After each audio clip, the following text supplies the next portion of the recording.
Orientación, la orientación basada en la evidencia. Bienvenidos y bienvenidas al podcast de la orientación educativa, en el que vamos a reflexionar sobre la orientación desde sus distintos enfoques y puntos de vista. Y expondremos estrategias de trabajo eficaces. Si quieres profundizar en esta apasionante disciplina, este es el lugar apropiado. Soy Pablo Herbel y te voy a acompañar en esta apasionante aventura en la que conocerás instrumentos, técnicas y referencias que te ayudarán a mejorar tu función orientadora. ¡Comenzamos!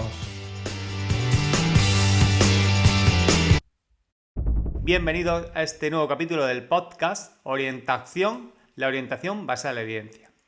En primer lugar, quiero dar las gracias a la gran acogida que está teniendo el podcast y a todos los mensajes que recibo de ánimo y de apoyo, y además también a las propuestas que me hacéis a través del correo orientacionbasadalevidencia@gmail.com. Y en base a esas propuestas que me habéis ido realizando, voy a hacer una serie de capítulos basados en los postulados, en las bases de la atención a la diversidad, del sistema educativo, de las metodologías inclusivas y, por supuesto, de la acción orientadora en los centros. Así que en este primer capítulo de esta serie veremos el diseño universal de aprendizaje, vamos a ver sus comienzos, todo su desarrollo y cómo se puede llevar a la práctica, que es lo más importante, a través de asesoramiento, pautas y acciones desde la parte de la orientación. Así que, sin más, comenzamos. No hace tanto tiempo que en educación, al menos en España, se habla del DUA. Yo recuerdo a Juan de Dios Fernández Gálvez en un curso que realicé hace unos 10, 12 años, donde fue la primera persona que escuché hablar del diseño universal de aprendizaje. Y de un tiempo a esta parte, en una década, se ha ido incorporando progresivamente al trabajo diario y a la manera de organizar la atención a la diversidad en los centros, de tal manera que hasta la nueva normativa y la nueva ley de educación actual, la LOMLOE, lo recoge entre sus principios educativos. Pero bueno, ¿de dónde viene el diseño universal de aprendizaje? Empecemos por ahí.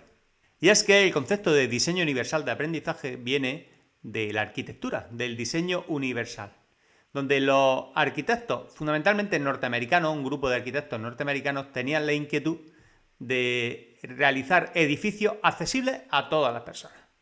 Con el paso del tiempo, sobre la década de los 90, este concepto saltó a la educación, de la mano del Centro para la Tecnología Especial Aplicada, liderado por David Ross y Annie Meyer.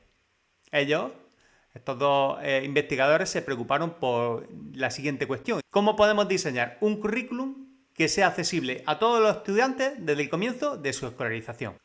Pero cuando hablamos de diseño universal de aprendizaje, ¿es todo nuevo? ¿Es una metodología completamente nueva? La verdad es que no. Tenemos muchos ejemplos de diseño universal sin haberle puesto nombre. Cuando entramos especialmente a un aula de infantil y nos encontramos todas las paredes del aula repletas de información diversa. Tenemos el abecedario con dibujitos asociados. Tenemos los números como el 1, que es un soldado, o el 2, que es un patito.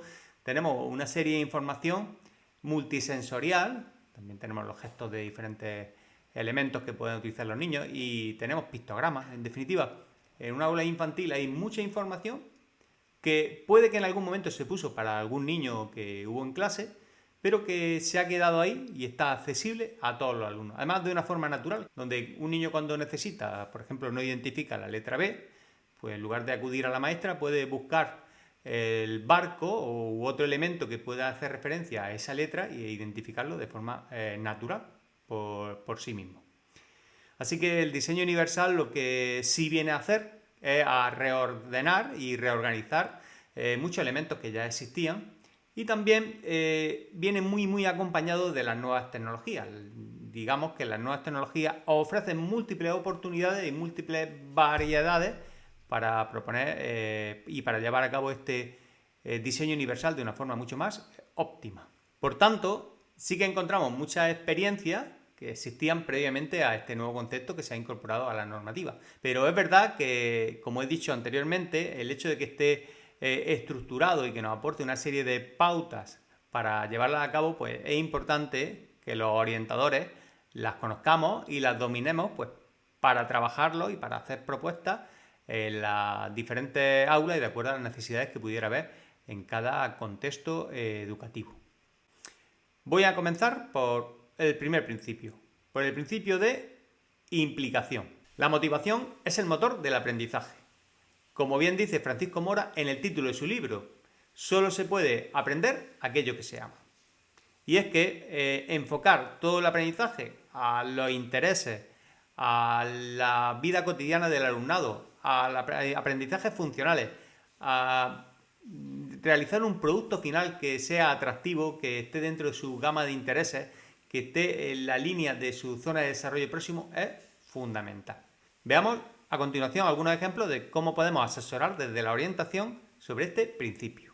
En primer lugar, tenemos que crear un clima emocional positivo. Por lo tanto, debemos trabajar las dinámicas de grupo, crear la cohesión de grupo entre todo el alumnado, formar grupos cooperativos, grupos heterogéneos, en los que tengan un objetivo común, de tal manera que se cree una interdependencia positiva y hacemos que haya una motivación intrínseca en el propio grupo y la motivación propia de cada uno de los alumnos para conseguir el éxito común. Otra de las posibilidades es poner en marcha actividades de gamificación o la metodología de gamificación, que aprovechamos el concepto juego, que es motivador de forma intrínseca, con el aprendizaje que genera los alumnos, de tal manera que muchas veces a través de retos, a través de juegos de roles o a través de diferentes juegos interactivos conseguimos que el alumnado vaya avanzando y vaya aprendiendo de forma lúdica. Igualmente, tenemos que centrarnos en los centros de interés de los alumnos, por lo tanto ellos deben ser partícipes directos de las temáticas a tratar en las distintas situaciones de aprendizaje. De esa manera conseguimos ese vínculo. Otra de las posibles acciones que podemos hacer para mejorar la motivación y la implicación del alumnado es que participe en la comunidad, que participen los padres, que participen voluntarios, que participen distintas personas y que hagan mucho más atractivo el aprendizaje. E igualmente esta implicación mejoraría si participamos del entorno próximo, si hacemos acciones donde los alumnos vean que su aprendizaje o sus tareas se pueden plasmar en el entorno más cercano.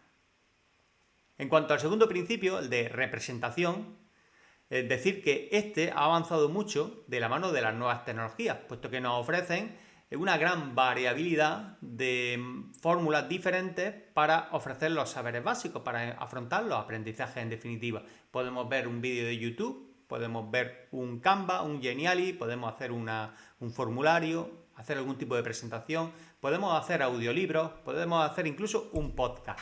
En definitiva, se puede presentar la información de manera muy diversa y siempre dirigida a que el alumnado pueda acceder a la información desde su mejor vía, desde la manera, desde la forma más adecuada de acuerdo a sus características. A veces será con carácter mayormente auditivo o carácter de tipo visual, kinestésico u otros, pero en definitiva la oportunidad de ofrecer los saberes básicos, los aprendizajes en definitiva, de manera muy diversa, hace que el alumnado tenga la oportunidad de adquirir el aprendizaje de una forma mucho más adecuada. Algunas de las propuestas para trabajar este principio, pues acabo de señalarlas, como por ejemplo llevar a cabo o presentar el material de trabajo a través de vídeos, facilitar que el alumnado pueda hacer búsquedas en internet, el hecho de utilizar una presentación o una infografía que sea lo suficientemente llamativa y atractiva, donde tengamos enlaces para ir buscando información complementaria para aquellos alumnos que van un poquito mejor y información de refuerzo para aquellos alumnos que les cuesta un poquito más. Además, este principio es especialmente facilitador para los niños que presentan algún tipo de necesidad, como por ejemplo los niños que tienen problemas de tipo auditivo, donde los mismos vídeos de YouTube pues, salen con los subtítulos. O para aquellos niños que puedan tener problemas de tipo visual, pues se pueden utilizar audiolibros o se pueden utilizar los diferentes dispositivos que tienen los ordenadores, el avance de la tecnología en accesibilidad, pues para que le lean de forma autónoma el propio ordenador los textos escritos. Como podemos ver, el DUA y nuevas tecnologías van muy de la mano. Y finalmente el principio de expresión, donde lo que persigue es que todo el alumnado pueda manifestar lo que sabe, lo que ha aprendido, sus productos de aprendizaje, desde la vía más adecuada para él o ella. Pueden utilizar pues, presentaciones, realizar vídeos, realizar entrevistas, pruebas orales, pruebas escritas, en definitiva, buscar la vía más adecuada para ello. Podemos poner el caso de un niño que tiene dislexia y que si le hiciésemos un examen escrito de desarrollo para una área como puede ser conocimiento del medio, pues igual se está enfrentando a dos exámenes al mismo tiempo, uno de lectoescritura, puesto que tiene dislexia, y otro del conocimiento que ha estudiado. Probablemente no sea la fórmula más adecuada. Seguramente si el alumno ha estudiado bastante, va a querer mostrar todo lo que sabe con una vía diferente y podrá mostrarlo pues, quizás con un examen oral o con una presentación o de otra manera. Y ya para ir finalizando, os quiero decir que además de las pinceladas que he descrito a lo largo del capítulo sobre cómo trabajar los diferentes principios del diseño universal de aprendizaje, en el drive del podcast, que podéis solicitar vuestro acceso a través de orientacionbasadalevidencia@gmail.com, lo tenéis en las notas del capítulo, pues encontraréis múltiples materiales para trabajar el diseño universal de aprendizaje. Es una herramienta, una manera muy útil para conseguir ese principio de equidad, para conseguir que todo el alumnado acceda al aprendizaje de la manera más natural posible. Es verdad que, como he dicho al principio, las aulas cada vez son más accesibles porque puede que en un momento determinado se pongan una serie de elementos en el aula para algún alumno y después nos demos cuenta que son útiles para el resto, que el resto de alumnos lo utilizan, igual que pasa con un edificio cuando de repente te das cuenta que en lugar de subir por la escalera estás subiendo por la rampa. Por lo tanto, poco a poco y día a día se va viendo, porque los orientadores lo vemos, lo vamos percibiendo, cómo cada vez más las aulas y los centros están adaptándose al alumnado y están siendo mucho más inclusivos, están teniendo mucho más en cuenta los principios del diseño universal de aprendizaje.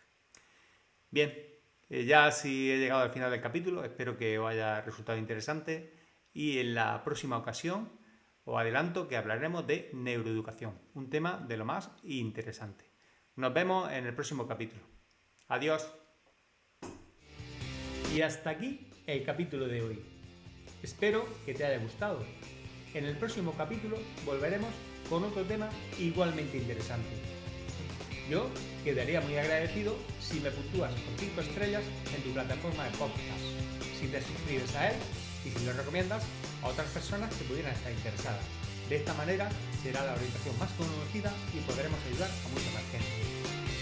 Te agradezco muchísimo tus sugerencias y recomendaciones, que puedes hacerlas a través del email orientacionbasadalevidencia@gmail.com. Y esto es todo por hoy. Como siempre, muchas gracias por estar ahí y hasta la próxima.